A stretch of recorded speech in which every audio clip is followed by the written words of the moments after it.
जब ऊपर वाले ने मानव को बनाया, मनुष्य को बनाया, तो उसके जीवन में सुख और दुख दोनों को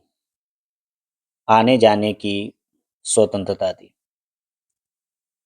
इंसान अपने कर्मों के मुताबिक, अपने कर्मों के हिसाब से जो भी कुछ हासिल करता है, चाहे वह खुशी हो, चाहे वह गम हो। इंसान के साथ-साथ ये दुख और ये सुख को भी ईश्वर ने बनाया है। तो जब कभी भी हम ज़्यादा खुश होते हैं, ज़्यादा हर्षित होते हैं, तो हमें ईश्वर को नहीं भूलना चाहिए और यह श्रेय भी उन्हीं को देना चाहिए कि मैंने प्रयास किया और उनके सहयोग से हमें ये सुख प्राप्ति हुई। लेकिन इंसान जो है, अपनी कामयाबी के नशे में इस कदर चूर हो जाता है कि उसने वह जो चीज़ हासिल करता है, उसमें वह अक्सर अपनी मेहनत को ही कारगर या मज़बूत इरादे से बताता है। अर्थात कहना होता है कि ये जो चीज़ भी हमने किया है, उसको हमने अपने मेहनत के बदौलत किया है, मेहनत के बदौलत हासिल किया है। लेकिन जब कभी भी मानव के ऊपर, इंसान के ऊपर, उस व्यक्ति के ऊपर थोड़ा बहुत दुखों का साया आता है, मंडराता है दुःख उसके जीवन पर, तो वह विलाप करता है, वह दर-दर माथा टेकने लगता है, वह ईश्वर को दोषी ठहराने लगता है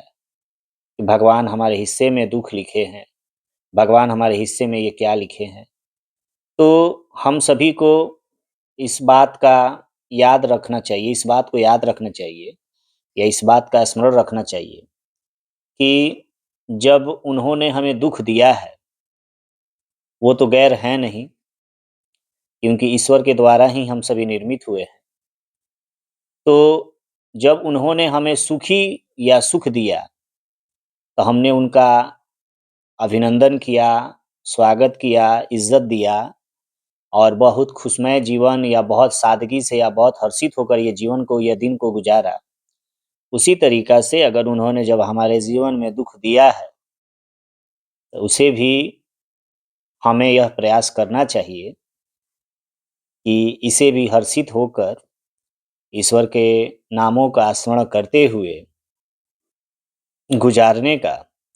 प्रयास करना चाहिए और ईश्वर से यह बार-बार विनती करनी चाहिए कि ये जो दुखों की अवधि है, ये जो दुखों का काल है, ये जो दुखों का समय है, ये आपके प्रयास मात्र से ही, आपके देखने मात्र से ही कम हो सकता है, दूर हो सकता है। इसलिए ईश्वर को हमेशा,